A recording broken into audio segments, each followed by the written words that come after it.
I need you to go somewhere specific with me, not a concept and not a big ideal yet. Just a moment. You're at an intersection. You are trying to make a left turn, and there's a car coming towards you in the distance. At first glance, that car looks fast. So your foot stays on the brake, hands on the steering wheel, and you wait. The car gets closer, closer, and then it passes. And then that quiet exhale right after, something settles in. You could have gone. There was room, there was time, and nobody was in danger. You just didn't trust what you were seeing. Now, here is where it gets personal. That is just not a driving habit.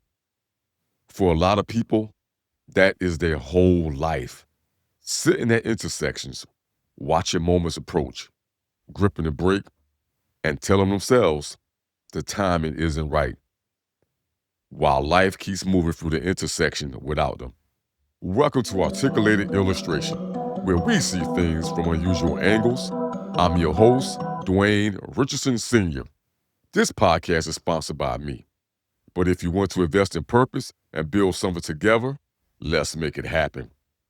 Today, we are talking about the turn you didn't take. Word of the day. Perception is the way we interpret what we see, and not what we know, and not what's actually there, what we interpret. And this matters because perception does not need to be accurate to feel completely real. Now, that car looked fast, that conversation looked like it would go wrong, and that opportunity looked like a setup for embarrassment. Also, that door looked like it has somebody else's name on it. But here's the question I keep asking myself. Did fear get to edit the image before your eyes did? Because when fear edits what you see, the real picture never makes it through, and you end up responding to something that was never really there. Let me tell you what's actually happening in that driving moment. In under a second, your brain is calculating distance, speed, timing, risk, and consequence all at once. And the brain's whole job, its deepest priority, is to protect you. So when the brain is unsure, it rounds up the danger. Now, I want to be perfectly clear about something. This episode is not about being reckless. Sometimes the road is actually dangerous, and sometimes the timing isn't right. Sometimes waiting is the correct move, and I'm not here to dispute that. But here's what I want us to sit with today. What if the thing that you are calling wisdom is actually fear in a three-piece suit? Because fear is smart. Fear doesn't walk in and say, hey, I'm here to shrink your life. Fear sounds like divorce of reason. Fear says, just give it a little bit more time. You don't want to rush into this. Wait until you're more ready. Think about everything that can go sideways. And before you even realize what happened, you didn't protect yourself from danger. You protected yourself from movement. And that's the tragedy of fear. It keeps the record clean and your life empty. Here's something that stopped me when I first really thought about it. That car doesn't look fast because it's moving fast. It looks fast because it's moving towards you. The same car, the same speed, not going the other direction, feels totally different, manageable, not a threat at all. The only thing that changed was the direction. And we do the exact same thing emotionally. Anything coming towards us feels bigger than it actually is. Failure coming towards you feels catastrophic. Rejection coming towards you feels like it would define you. Change coming towards you feels like it's going to destroy everything that you have built. But ask somebody who already went through it. 9 times out of 10, they will tell you, it wasn't as bad as I thought it was going to be. And my illustrators, that is not a coincidence. That's the gap between perception and reality. So when you make decisions from fear, you're not responding to reality anymore. You're responding to perceived perception. And that just means you're reacting to what your fear interprets, not what's actually there. And when fear controls perception, everything starts looking real dangerous. Every door looks suspect. Every good thing feels like it has a hidden catch. And every yes in your spirit gets interrupted by a but, what if, in your head. And that's how people talk themselves out of blessings. And not because the blessing wasn't real, but because fear got to the blessing first. Now, let me get out of the general for a second, because I don't want this to be one of those episodes that sounds good and changes nothing. Think about the last time you almost sent the message. You wrote it out, you read it back, you hovered over send. Then you closed the tab. Not because the message was wrong, because you could not hold the weight of what the response might be. Or think about who you were before life humbled you, before that thing happened that made you real careful. Remember that time when you used to move without needing every condition to be perfect first? You used to trust the gap, and then something cost you and something hurt you. Maybe somebody laughed at the ideal, at the dream. Maybe you failed in public. Or maybe you trusted someone who wasn't careful with what you gave them. And somewhere in that experience, your foot found the break, and it's been planted there ever since. That's the version nobody wants to talk about. It's not always the big dream that you never started. Sometimes it's just a version of you that stopped showing up fully after the first time that you really got hurt. And hesitation doesn't announce itself as loss. It feels like protection. Until one day you realize protection and being paralyzed had been looking like identical twins for years. And you stopped calling it hesitation. You started calling it who you are. There's a scripture I notice I keep coming back to. Proverbs 3, verses 5 through 6. Trust in all the Lord with thine heart, and lean not unto thine own understanding. In all thy ways acknowledge him, and he shall direct thy paths. Lean not unto thine own understanding. That hits differently when you realize that your understanding might be built on scar tissue, and that's deep. You're not reading the moment that's in front of you. You're reading every moment that hurt you before this one. Your understanding says the door is too risky. Your understanding says you are not ready. And your understanding says something this good usually has a catch. But your understanding was written by pain, not by truth. And I think this is one of the most honest things I can say on this episode. A lot of us pray for the door to open, pray for the road to clear, and pray for opportunity. But when opportunity finally shows up, we freeze, we get paralyzed. And it's not because God didn't come through, but because fear got louder than God. And right at the moment where faith needed to move, and then we have the audacity to call it bad timing. We called it closed doors. When in reality, we just did not trust the gap. Then Ecclesiastes 11:4. Whoever watches the wind will not plant. Whoever looks at the clouds will not reap. If we wait for perfect conditions to plant a seed, you will stand in an empty field your whole entire life. Because my illustrators, perfect conditions are not coming. Fear will always find a cloud, and fear will always find a reason the wind is wrong. Fear will always find something else to watch instead of watching the ground that needs planting.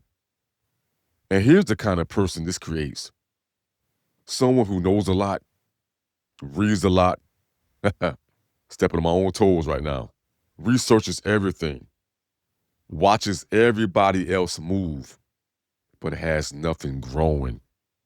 The most informed person in the room who never did anything with the information, a expert observer of their own life.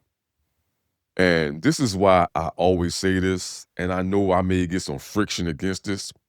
In today's society and today's world, we have a tendency to spout, or excuse me, spew, the saying that knowledge is power. I disagree with that. And y'all can, comment, tell me how you feel in the comments. But knowledge is not power. It's the knowledge that's applied. That's when it is power. Applied knowledge is power. Because let me break it down like this. You can have all the ingredients in front of you to bake a cake: the sugar, the flour, the cake mix, or whatever it is you may need. And you know how to put those ingredients to make a cake. But if you just leave those ingredients on the stove and don't cut the oven on and don't mix the ingredients, what's the purpose of having the knowledge to bake the cake, but you don't bake it? Now I think y'all understand what I'm trying to say.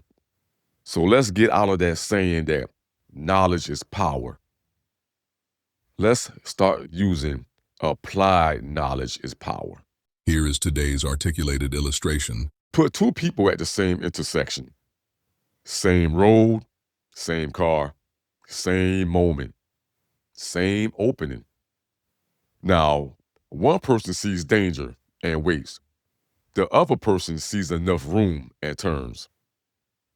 Same everything, different perception, different destination.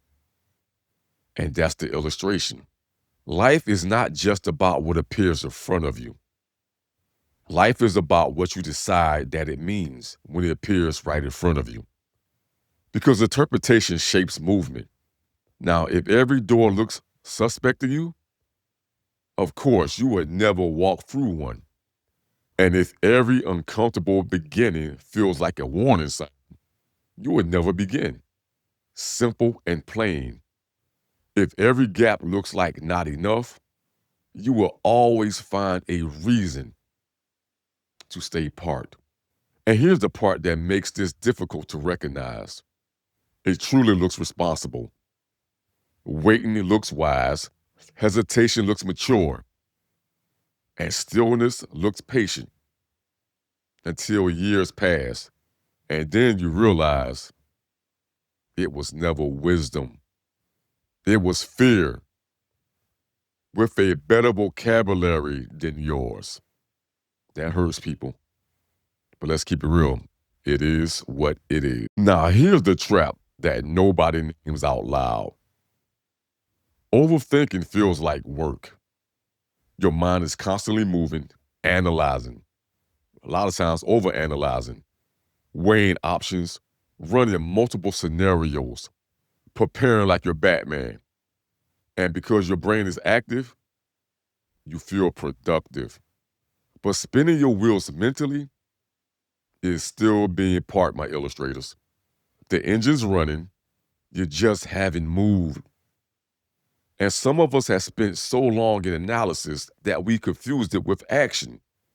Busy work, if you will.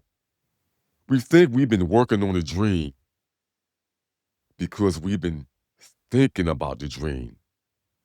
We think we've been healing because we've been researching healing. And we think we've been preparing because we've been consuming information. And I have been guilty of that. But consuming is not creating. Thinking is not turning. And preparing forever is still another way of staying parked, staying stationary, and staying cemented. Because you cannot arrive somewhere new while emotionally staying in the same lane. At some point, you will actually have to turn. I want to ask you something directly, and I need you to sit with it before you answer. Take your time and contemplate. How many opportunities have you blamed on timing that were actually and truly hesitation? How many doors did you say God closed when fear kept you from walking through the doors? Because you kept waiting for certainty that life was never going to give you first. And how many versions of yourself never got a chance to exist because you kept waiting for proof that life was never going to give you first? Because here's what I know.